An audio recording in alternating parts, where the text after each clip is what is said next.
ng 2024, 909 million. Wow. Almost a billion. Just to operate the busway? Almost a billion pesos to operate the busway. Gaano ba kahaba yung busway na yan?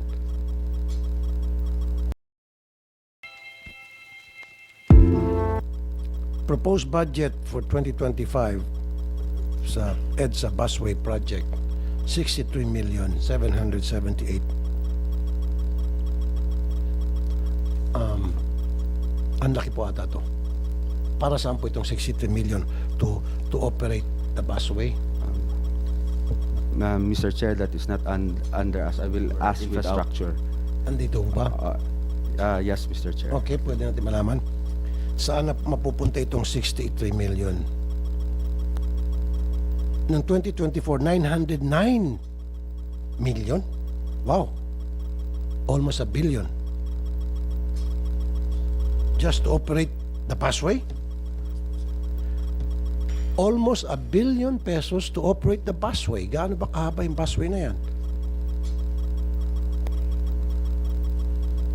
Saan na yung tao? Ninyo, sir? 909,128,000. Tapos to 2025, biglang bumagsak. 63 million na lang. At kapag dumadaan tayo dyan sa busway, parang hindi nga busway. Yung mga nakalagay doon na barrier, parang improvised lang. Wala pang mga early warning device. Walang mga reflector na para malaman ng mga tao na busway yan or papasok tayo sa busway yan kasi may mga ilaw, may mga reflector. Kaya nagkakaroon ng mga maraming aksidente tulad ng lasing na si De Vera Lim. Hindi niya alam na busway na pala yun kasi walang sign at walang reflector. At tama lang na mahuli siya. Dahil sa kapalpakan ng DOTR, nahuli siya. Tama lang din yun. Pero meron na atang namatay no Monday. Ilan lang didisgrasya dyan na nag-U-turn, akala hindi busway, yung pala busway, nasa salpok. Pero I'm interested, bakit po ang laki ng budget? 909 million, sir, to operate the busway. Para saan po ito? Para doon po sa barrier?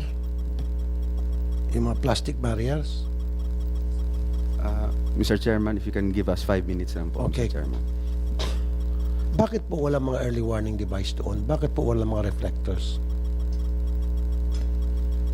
Kasi pag sa gabi, sir, ako dumadaan din ako dyan sa EDSA. Pag sa gabi ko medyo inaantok-antok ko, pagod na yung driver, masasalpok na siya dyan sa busway. Maliban na lang kung memorize na niyang daan. Pero kung ikaw ay taga-probinsya, bagong salta sa Maynila, hindi niya alam, masasalpok niya. Dapat may mga early warning device o meron mga signages na you're entering busway sa umpisa pa lamang, di ba? Meron dapat yung LED na signage, busway, umiilaw-ilaw, recognize, may mga reflector. Doon dapat napunta yung 900 million. Yan, meron yung, ayan yung, kita mo. Wala. Alas, takbo. Yung barrel, hindi plastic, yung semento. Yes, sir. Your Honor, if I may, tamang-tama po, no? A week ago, yung mga kasamaan ko po sa busway, nagpresenta po sa akin because we will be procuring po yung improvement changes doon sa busway po. Specifically, yung like yung nakalagay po na semento, ano? So we will be pipinturahan po lahat yon, something of more yung mas bright po para maging safe. And siguro po they were asking me kung ano pa yung pwedeng ma-improve. Siguro po based dito sa ating hearing, if I could get some more information which we could incorporate doon sa magiging procurement po namin in the improvement of the busway po sa whole stretch po ng EDSA. Yes, sir. Dito sa nakakalarma to, nakakabulabog itong almost a billion to operate the busway. ng 2024, itong 2024. 28 kilometers, 23 stops. And all we see are nothing but barriers. Yung ba bilyones ba ang halaga ng mga barriers na yun, yung mga cement barriers? Is it worth almost $1 billion?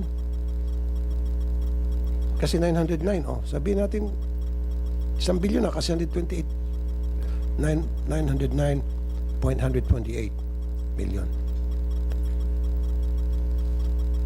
Worth it ba yung mga barrier? Yung ba yung, doon ba napunta yung bilyones, almost $1 billion, sa mga barrier na semento na pinintura-pinturahan lang? Your Honor, if I may, I will be looking at gagawa pa ako ng report in this committee kung ano yung inclusion dun sa amount that you just gave me. Clear din naman po, it's not only the barrier, there are other expenses, but based on that... Hindi sir, kasi yung budget is for ano lang, bus to operate the busway lang. Yung 909 million. So ano to, overtime pay? Ano to? Halo-halo na po rin po yan kasi we do believe meron din kaming hinar na agency security to secure kasi may mga certain equipment na po ang busway doon, like yung meron kami mga nilagay na digital clock, elevator, so those are things that has to be secured. But I'll give you a full report on what are the expenses based on the budget that you mentioned. Ba't kailangan pa mag-hire ng security? Nandiyan naman yung Coast Guard. They're able and capable naman. Kung halimbawa, meron mga tao dyan na gustong magnakaw, gustong manggulo, gumawa ng kalokohan, nandiyan yung mga taga-Philippine Coast Guard. Base po sa report that was given to me when I came in last April, it's more of round the clock po kasi yung sa Coast Guard naman po through SAIC, yung sila po yung sa more on the traffic aspect naman po. Then magdagdag ng kayo ng puwersa kaysa pa naman dagdag gastos. Dagdag puwersa, ando naman sa inyong Coast Guard. Diba? That could be considered po. That could be So, considered. I need an explanation sa next hearing natin, yung breakdown nito 909 million. And then, ang gusto ko po mangyari sa susunod, itong mga, magkakaroon na po kayo ng mga signages, magkakaroon na po kayo ng mga early warning device, reflector. Pagandahin nyo naman para yung 909 million ay talagang na-spread out ng maayos at nagamit ng tama. Diba? Huwag yung naglagay ka lang ng barrier parang may piyesta. Diba? Dahil nyo pa yung mga tanod. Buti pa yung mga tanod, may early warning device. Punta ka sa mga barangay, may piyesta. O meron pang yung mga sabit-sabit para malaman mo na piyesta, dito ka, bawal dito. O, sa inyo, semento. Okay.